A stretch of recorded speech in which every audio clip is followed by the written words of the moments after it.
Week 14, where your boy fucked up. So the weekly series going through what I got right, what I got wrong, why for week 14 NFL season. 10-1 on the week in terms of strong bets. So want to be perfect, but we'll definitely take it. And 18-10 overall on stuff I said was bettable. So again, want to be better for sure, but it's not doing too bad. So first, I'll just go through the games as I have them, as I like rewatched them. First, Raiders Colts. So what I said bettable in this game, I said the Colt. I like pretty much guaranteed the Colts win, and the Colts spread, and I didn't say the over was bettable, which I ended up kind of being wrong about. And I said, but I definitely said the Colts spread. So I had, as far as the Colts offense goes, honestly, the problem the problem more is the Raiders defense. I gave way too much credit. So what I'm going to go into here, right? Because the Colts, I mean, were a dominant team in this game, but why I didn't get to the over, because I think that's the interesting part of this. And I basically it's because I gave way too much credit to some of the Raiders defensive players. um, that's something I do with a lot of players, where I'm still kind of working on being true to what my evaluations of players instead of letting outside stuff influence me. Specifically here referring to mostly Jonathan Abram. Holy shit, was that guy bad in that game? I think he's bad normally, but I was kind of giving the benefit of the doubt, like, well, he does make some plays. He's kind of knock off Buda Baker, which is still true, but he's worse than I gotta even took into account for this game, and that also extended to Nick Kwiatkowski was really bad, linebacker, and Max Crosby, especially as a run defender, because I mean the Colts killed them running the ball right, and it was because their second level, because their interior was actually reasonable. Like I said, Jonathan Hankins was pretty good in that game. Reese Hurst made some plays. It was because of their edge defenders and specifically their linebackers. Um, yeah, so because I had the Colts point spread at 23-30, and they got to 44. Now they did have a late pick six, which inflates that obviously, but yeah, I don't know. I feel pretty good about that side of the ball. Outside of just goddamn, the Raiders are worse than I even imagined. As far as the Raiders side of the ball goes, I mean, I talked about how Darren Waller wasn't going to be good enough to drive the offense and be successful, and that was true. His stat line was good. I think he was 7 for 75, but he wasn't very good. He was fine, but he benefited from like three separate, pretty clear defensive blown coverages that super inflated his stat line, and he wasn't. So when I talk about Darren Waller, the Raiders' offense, right, he needs to be like the engine of their offense and needs to be consistently driving them up and down the field for them to be good. He definitely was not in this game. Um, Other than that, I mean, I actually kind of, frankly, while the game was close, the Raiders could run the ball better than I thought. I overrated the Colts interior lineman. That's another one. DeForest Buckner, he's good, but he's not great. He's not elite. And you saw in this game that he didn't really make an impact, especially in the first part of the game when it was closer. Which is something to keep in mind that I gotta be. Yeah, he's just not nowhere near the obviously Aaron Donald, but like even the Chris Jones tier, Grady Jarrett, he's no not even close. Um, so yeah, I think I definitely even so I said the over wasn't bettable. It definitely was because the Raiders are so bad, and frankly, I overrated the Colts defense, which I should know better than. But that's kind of my takeaways from that game. Saints Eagles next game. I told y'all not to bet the Saints, that it was super super unsafe. Now I didn't go all the way the other way, right? Because Jalen Hurts was just a new quarterback, and there's no reason I feel like to make declarations about a situation you don't know that much information about. Um, but there's a reason, there's definitely a good reason I said you cannot bet on that shit, and that's what ended up happening. Now, as far as the Eagles actually winning this game, that was a little fluky is not the right word, but like I don't think the Eagles are better than the Saints by any means. They happen to match up pretty well given the injury statuses of the two teams. Um, yeah, so I'll start on the Saints side of the ball. Taysom Hill was bad. I told y'all that even despite a ton of advantages, he wasn't going to be able to move the offense, which is what happened because Michael Thomas and Emmanuel Sanders were always open in that game. Especially Michael Thomas. Maybe Emmanuel Sanders not quite to the way I talked about in my video on that game, but they're fucking good. Um, and Jared Cook was good too. I mean, Taysom Hill, yeah, you put him in a perfect situation, he's still not good. Now, it wasn't quite perfect because of the Eagles' defensive line, which I think in this matchup I definitely did underrate actually. Um, because if you think about it, and just think about it now, they're kind of perfect. 'Cause the Eagles' defensive line struggles with something, not struggle. That's not the right word. Aren't elite at some things, but like playing run defense against a fucking read option quarterback is like they're pretty elite at that. Even staying out to the edges with Brandon Graham and um, Derek Barnett, Josh Sweat, they were all good in this game, which I should have seen coming. But what I had talked about was Duke Riley, not Pat Riley. Duke Riley being real bad in this game, and actually I would argue that he was pretty bad as a run defender, which is my problem with him, by the way. Because most of the Saints' bigger gains were at least indirectly his fault as far as running the ball goes. He had a pick in this game. It was off a tipped intercept. I literally don't care. It was a tipped screen. Anyone could have been there and caught that. I don't care. Um, yeah, so I don't know. As far as the Saints go, like I say, the lesson definitely is that Taysom Hill sucks. Not sucks. Isn't good enough to drive an offense. On the Eagles' offensive side, hey man, so I talked 2 weeks ago about how I thought Jalen Hurts like showed some real things that I don't give a whole lot of credit to most quarterbacks. And he did some things that I compared at that point. Again, I'm going to mention it again. Not like level wise, not good wise, but just like style wise to Russell Wilson, which showed up again here for sure. I mean, the way they both do the same thing. I'm going to go over in detail. I think I'm going to make an off season or a video of the off season about this. But they take the snap, they do one read, and instead of doing what a lot every other quarterback does, which is some combination, moving to the next read or staring at the first read longer, or whatever. They look at the first read. If it's open, they'll throw it. If they don't, they'll immediately observe the pocket and decide where they're going to exit, drift out towards, which is a good thing. It can backfire, which you saw in this game, but I like that about Jalen Hurts for sure. As a thrower, though, not great, and he definitely still his inaccuracy is a little bit of a problem. But encouraging things, I'm not super sold on him as like a franchise guy or anything yet. Um, on the Saints defense, man, Quan Alexander was fucking bad in this game. That was something I mentioned when I got him. Was that you got to be careful with him? He's like the better version of Duke Riley on the other side of this ball, where like they'll make flash plays and they're super athletic, whatever.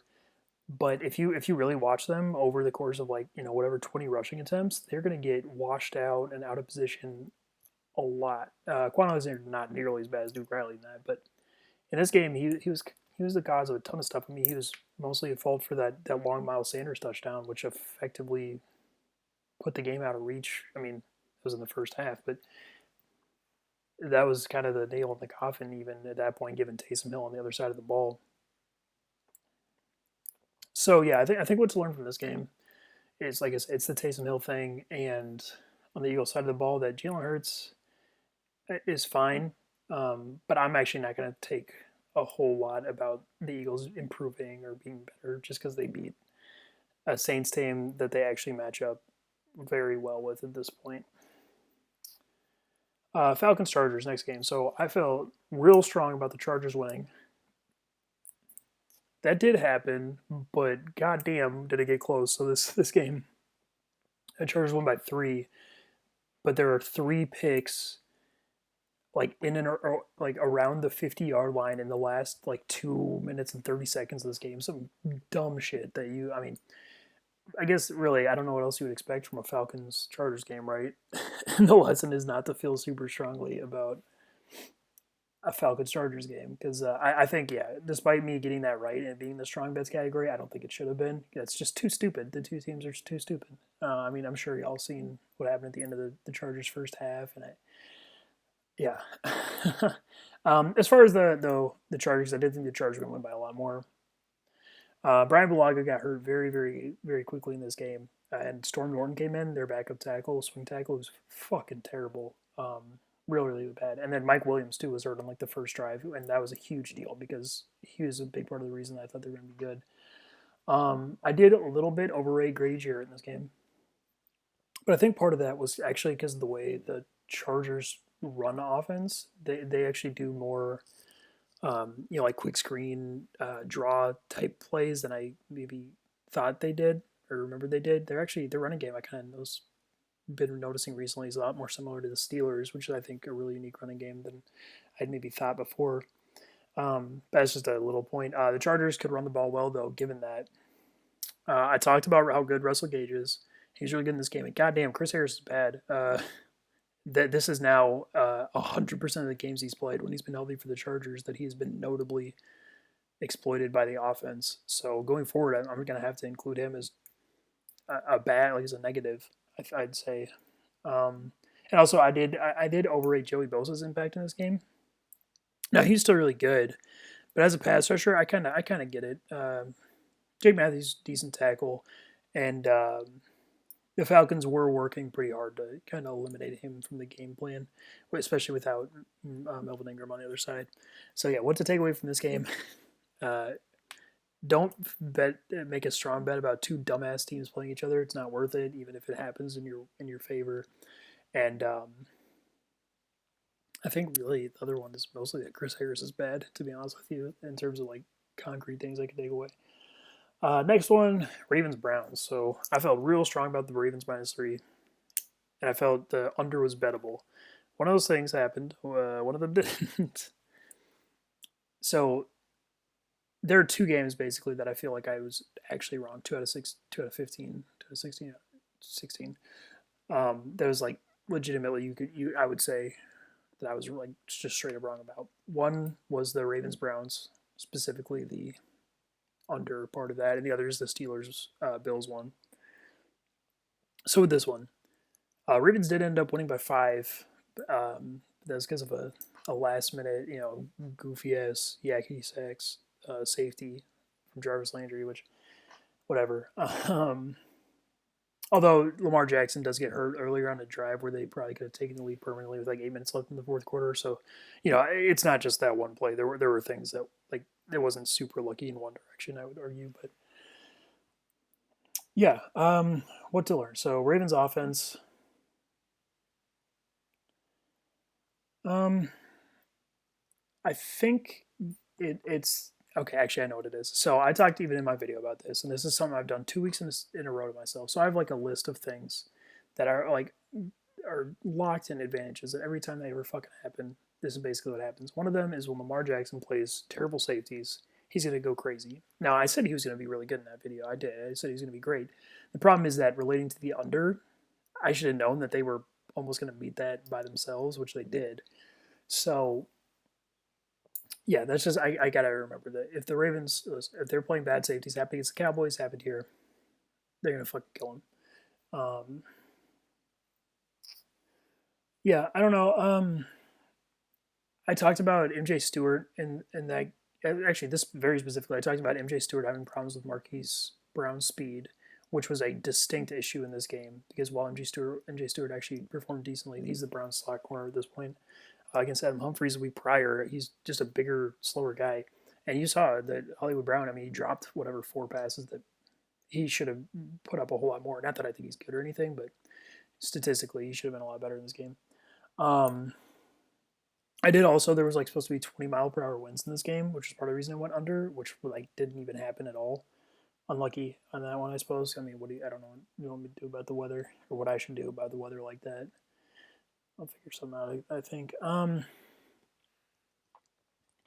Yeah, it's just don't bet against Lamar not putting up 1,000 points against bad safeties. Browns offense, holy shit! So I talked a lot in my video on this game about how Baker Mayfield is really bad against complicated defenses, like what the Ravens do. That didn't really happen, but I will say that actually I think the signs were there of what I was talking about. I mean, the pick he threw was fucking terrible in his own zone to a defensive end dropping out, and that's literally the exact type of thing I talked about. But goddamn, was Kevin Stefanski incredible play calling, designing in this game. He almost never made Baker do anything difficult, like mentally. Baker definitely made a lot of good plays and a lot of good throws in this game, but that makes sense. I think Baker's good, and I would bet that he can do those types of things. It's just, yeah, Stefanski didn't ask him to do anything hard. really. And I think he probably learned that from the first game where they got blown out. Um, Now the Ravens' defensive injuries didn't help. They were down like their third and fourth string corners, and Brandon Williams, Calais Campbell are coming back off injury. Neither of them look the same at this point, which definitely helped the Browns' offense. Um, yeah, and also just a quick little thing. I just want to mention, holy shit, I think it was really funny watching Marcus Peters in this game. He clearly was very, very overconfident in his ability or in how bad he thought Baker Mayfield was going to be. He was trying to sit on routes and jump shit the whole time. I think that stems from what I was talking about with how Baker Mayfield clearly shows on film he's bad against these types of defenses. I think Marcus Peters was playing on that really, really strongly. He does that a lot of time anyway, but that's just kind of an interesting side note. And he got burned a couple of times for it, for sure. Yeah, so I was just wrong on the under on this one. Should have been over. Should have been a strong bet for sure. Uh, that's my fault. Next game, Texans Bears. I told you. I felt very, very strongly about the Bears winning this game by a pretty wide margin, which they did. I mean, maybe not quite to that point. I think there's like 33-7. But listen, Texans suck, and Deshaun Watson's not good enough to help. He's he's fine, I guess, but he gets exceedingly overrated a lot of times. And you saw in this game, so whatever the excuses right are that the Bears have really good defense, true, and then he doesn't have help. Uh, not super true in this game. That was kind of the case, but like generally, that's not really the excuse, like a usable excuse for him. Yeah. So the Texans offense. So Deshaun Watson, not good enough to overcome problems. Like as far as a full game goes. So any individual play that obviously he can. There's ton, just look up fucking highlight videos. He does it a lot. Problem is, those are such a small representation of what actually happens over the course of a game. And the vast majority of the time, he ends up throwing the ball in the dirt or out of bounds or running again, or the main thing, running out of bounds like a yard behind the line of scrimmage. And that happened a lot here. Now, I will say that a lot of this stuff, this specific week, and this is, I know, kind of going back literally against what I was just saying. I'm just rambling on, doing it as I think of it. This week, I don't necessarily think was his fault as far as like why they were so bad. I think it was his fault why they like weren't good because like a player like Kyler Murray, Lamar Jackson in this situation, I pretty much guarantee you they'll put up 17 plus because their floor is so high because they don't limit their own offense like ever really. And by that I mean again it's like really badly missing throws consistently or making it's kind of hard to explain. I'm just completely missing open reads. Like they'll do it for sure. I don't think those like Kyler or Lamar are perfect or anything like that. But they just do it to such a smaller degree than Deshaun Watson does. But yeah, so this specific game, I actually this one again. I keep going back and forth on this. This specific game, I don't necessarily think was Deshaun Watson's fault for how bad the Texans were. He did have less help than normal here. Brandon Cooks did play, wasn't great. And other than him, I mean, he's talking about Kiki Kuti and Chad Hansen or Chase Hansen, Chad Hansen, I think. Neither of them were anything special. And he did, do okay with them. But, I mean, listen, look what good quarterbacks did to the Bears defense over the last, 2 weeks, right? Matt Stafford gets in the 30s. Aaron Rodgers fucking kills him. Could have got to the 50s if he wanted to. Now, that's high standards and everything, and obviously the situations are a little bit different. But they're not that different. I'm telling you, the Texans' O-line is fine. Zach Fulton is really bad, and he was really, really bad this game. Akeem Hicks dominated him, but, I mean, Akeem Hicks is a non-Aaron Donald interior rusher, and a lot of quarterbacks have to deal with that all the time. Yeah, so I'll kind of get off that topic. I've been rambling on about that for a little bit. Point is, it just reaffirms my my idea that Deshaun Watson's really, really overrated. And there's like this whole, oh, you don't want to bet against Deshaun? Yes, I want to bet against Deshaun Watson because you're going to be right most of the time. Bears offense. So I called Mr. Trubisky going off this game, which he did. I still don't think he's good. I actually still think he's awful. And you're going to see that in the very near future. But I talked about how good he was going to be this game because of how good the receivers were compared to the corners, and that's literally exactly what happened. They the fucking Texans defense. They had Vernon Hargreaves, who's the worst, like the second worst starting corner in the NFL, shadowing Allen Robinson around the field. Oh my god, really dumb, really bad, awful, awful, and amazingly, it fucking worked out, and they gave up 33 points to Mitch Trubisky.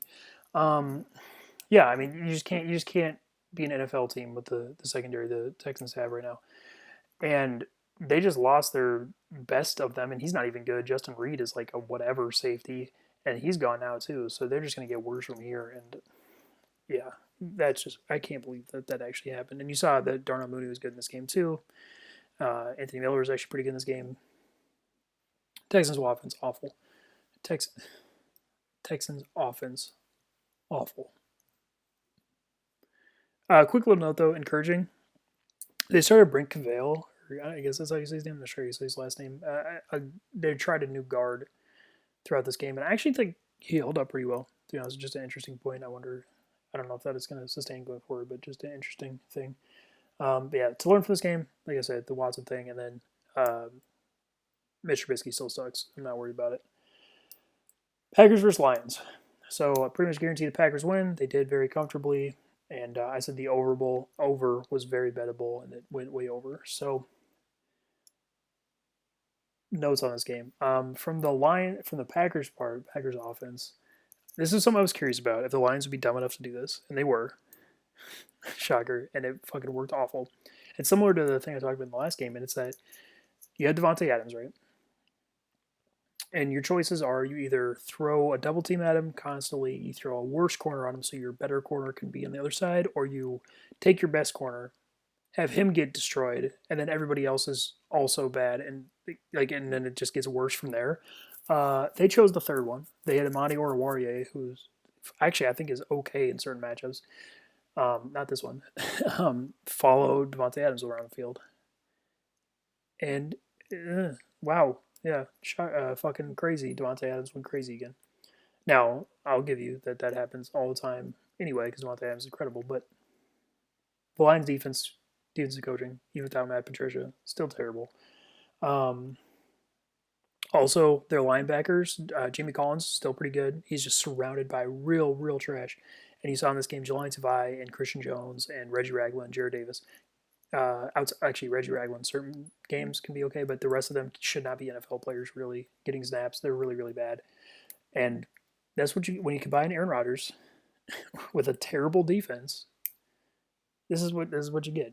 And it's never not going to be that way. Now, on the other side, I did think the Lions were going to score significantly less. They got higher than I thought, especially without Kenny Galladay still. And how did that happen? Well, I think it's mostly that with Matt Stafford, if you give him like a perfect situation, he's going to be pretty good. Now, this isn't a perfect situation because of the weapons that they have without Galladay.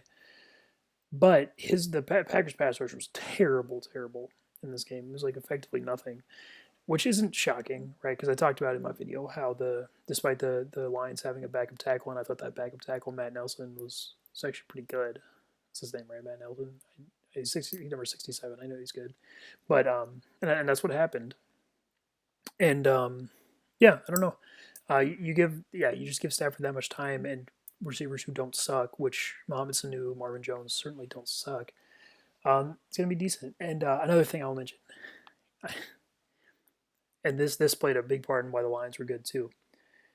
Holy shit! I can't believe the Packers still give snaps to Will Redmond. He's like Will Redmond's like this like third safety type who I guess the Packers think is like their version of I don't know like Kari Willis on the Colts or what like third safety has been super relevant recently. Um, I wish I had a better example off the top of my head. I don't. But okay, but they think he's this like movable piece around their defense, like matchup with like that guy can't do anything. He's terrible. He constantly gives up large plays. He can't tackle very well. He's not good in coverage, and that showed like that was a big part of the Lions' success in this game was that him being on the field caused the other offense to be successful. Um, No, he's not quite the worst player in the NFL. I'm gonna get to that in a little bit. But that's another thing. If they keep giving him snaps, he might literally be the reason that their season ends in the playoffs. Patriots Rams. I have a whole video talking about that after Thursday night. Basically, I was right about the under. I was very wrong about the Patriots. Looking back on it, made a lot of sense. I was just straight up wrong on that. All right, Titans Jags. So Titans Jags. So I had said that the Jags plus 7.5 was bettable, and that I actually thought that they had a pretty decent chance to win the game. 31-10 was the final score. They did not really have a decent chance to win the game, but some things. One, game was a little bit closer than it looked. The Titans had this kind of crazy run at the end of this first half, beginning of the second, where they scored like I don't know, like 3 touchdowns and a field goal in like 10 minutes or something. Not that that's like not representative of the difference in the game. It's just the reason that it happened maybe is that is that the Jaguars roster the single worst NFL player in the NFL right now, bar none, but by quite a stretch. Andrew Wingard, reserve safety, number 42 on the Jags, long blonde hair, unmissable, is incapable of existing on an NFL field without the other team succeeding on offense. If you look at what happened in this game, right? The so Derrick Henry, so there's the direct obvious one where Derrick Henry like literally is running straight at him, takes off to the sideline. He Andrew Wingard, the safety, loses the race to the sideline with Derrick Henry by like 15 yards. Like it's not like I know Derrick Henry's fast and everything, but it's not like he like just missed him or just couldn't quite cut him off. Like no, he would just shit was ridiculous. It looks like a high school game. So the Jags, or the reason he's in the game, this is why I even started talking about this, is very early in this game, and this completely 100% I can promise you would have changed the way I would have bet this game. Is that the early in the game, Jonathan Jones, starting safety for the Jags, gets hurt, and he comes in, and that's right when. Also notice this. This right when that stretch I talked about with the Titans scoring a bunch starts is in the second quarter, right after Andrew Wickard comes in replacing just Jonathan Jones. Yeah, so the Jags, so he gives up that touchdown almost effectively by himself. Now Miles Jack and Joe Schobert didn't help there either. They kind of got out of position, but there are plays that look like that every week in every game in the NFL that the safety makes a play on. And then the Jags know this, and instead of like taking him out of the game, I don't know if they don't have anybody else. I know they do. They should just play. They start playing Trey Herndon, just like a small corner at free safety because they know they can't have Andrew Wingard back there, and they also wanted him in the box. Not that that helps either. But and then that proceeds to be the cause of them immediately giving up a long touchdown because Andrew Wingard can't cover any amount of space. I know I'm roasting him a lot, but I'm telling you, he is like legitimately the reason the Jags lost this game by so much. Um, as far as the Jags offense go, I did think they'd be able to run the ball better. What I underestimated was that with now they're down both of their good interior linemen, that's just draining more than I had imagined. Both Brandon Leonard and Andrew Norwell on IR now, and Ben Barge, the guard who came in, I actually think he did some okay things, but as like a run pusher, the way that they need, he's probably not it. Um, I'll talk about Gardner Minshew real quick. Gardner Minshew is good, not could be good, not might be good, not good. He is good. He's not great, but and I know I talked shit about him earlier. He's way closer to like Deshaun Watson than people want to acknowledge. Not that that's a super compliment. I literally, you heard my thoughts on Deshaun Watson. But they play extremely similarly in terms of this, like, just fucking around in the backfield for forever until they eventually throw the ball away or run out of bounds for like a 1 yard loss. Now, they both do make plays fairly consistently, to be honest. And they both can actually read defenses at times. And I would maybe even argue that Minshew's better at that. Now, he does have, for sure, his physical limitations are a much bigger, more glaring problem than Watson's. But I just want to mention that you saw once he came in the game, the Jags moved the ball up and down the field constantly. It's what happens every time he plays. Outside of like terrible situations like a lot of last year where they were, I mean, shit, he didn't really have a chance anyway.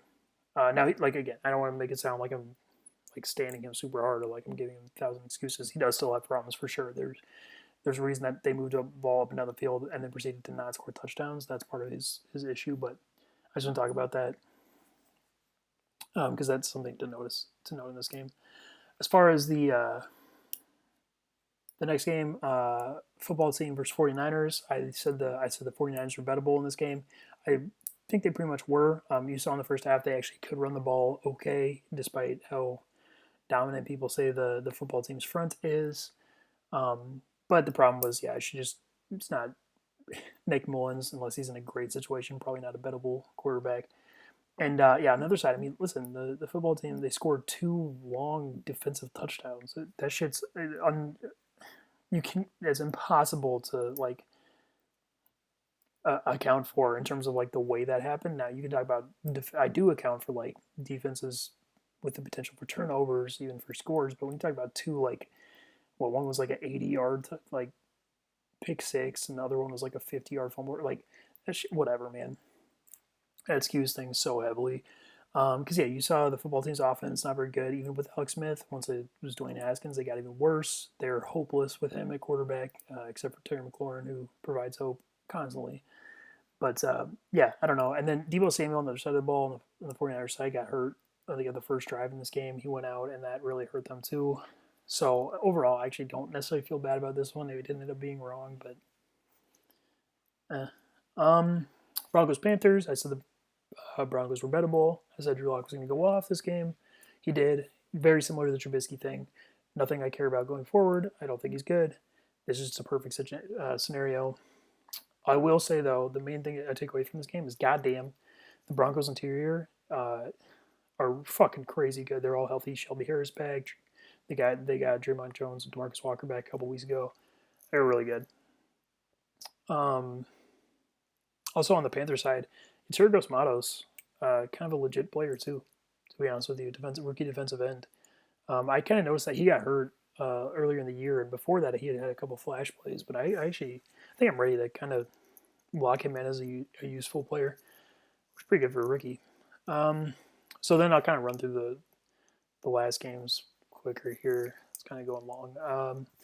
Vikings Buccaneers. I got the Buccaneers -7 and the under both right, and I said they were bettable or very strong.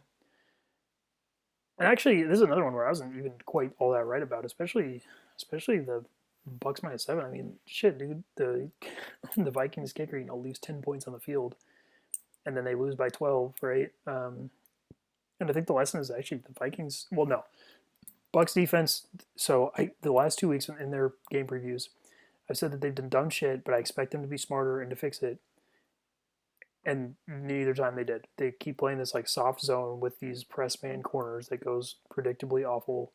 And at this point, I'm probably gonna have to continue assuming they do that for whatever reason.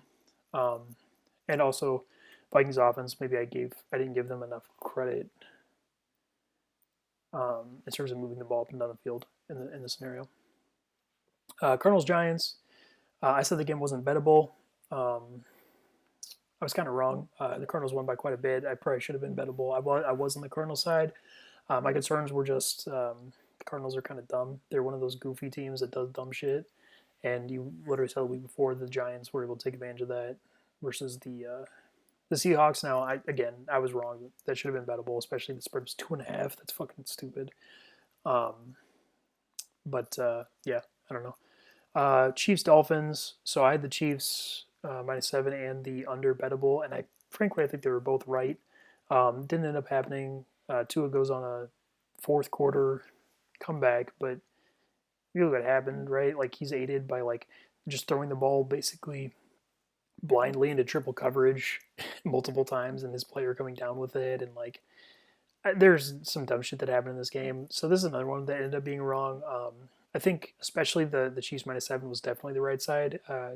Mahomes' 2 picks in the first quarter of this game were both also tips. Like the Dolphins were exceedingly lucky to have this game be this close. I do still think the Dolphins are good. I think Brian Flores is like crazy good head coach and everything, and their defense is legit. I just in this game they're not competitive and they wouldn't be going forward. Cowboys Bengals is exactly what I said. Brandon Allen can't function as a quarterback in the NFL. They scored whatever 7 points. Although they probably could have scored more, should have scored more. They had two rushing fumbles in the red zone, basically. Um, was sure, but whatever, two field goals, that's 13, still not. And then yeah, Andy Dalton, given that much possession time and a non awful situation, was going to be fine. That's what happened. Just for Seahawks.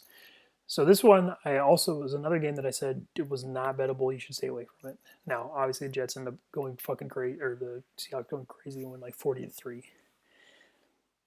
So yeah, as far as the Jets go, that's the lesson: is that it's nothing is unbettable against against the Jets if it's that type of situation. Now, I told you that they were going to be close with the was the Raiders 2 weeks ago, um, and before that, I talked about this is before I'm making videos, but how they're going to be close to the Bills and that type of thing. But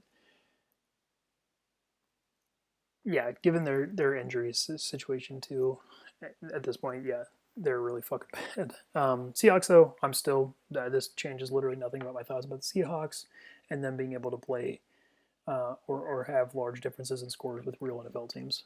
I'm assuming that's still going to be the case going forward.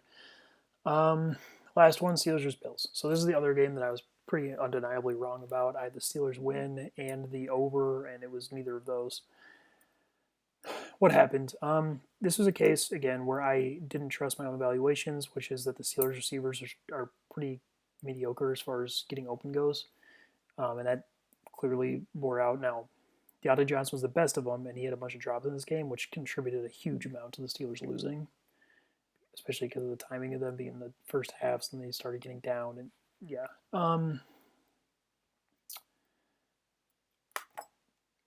yeah. And then the other thing was the Bills' offense. I didn't think it was going to be as good as it was, and yeah, and that's just my fault for basically how do I describe this? Uh, Underestimating how good I think the Bills receivers are, despite me thinking they're like the best in the NFL. I think Stephon Diggs is like a top three receiver very easily, and Cole Beasley's very good. And I said he was going to be really good in this game too, but I just didn't go far enough with it, basically, and as well as the with the lack of pass rush, Josh Allen being more successful. That again, that's just my fault. Had the pieces there, just didn't put them together correctly. So overall, 10-1 on the week, like I said, with strong bets, and 18-10 with anything that I said was bettable. So yeah, sorry, but we're gonna do better going forward.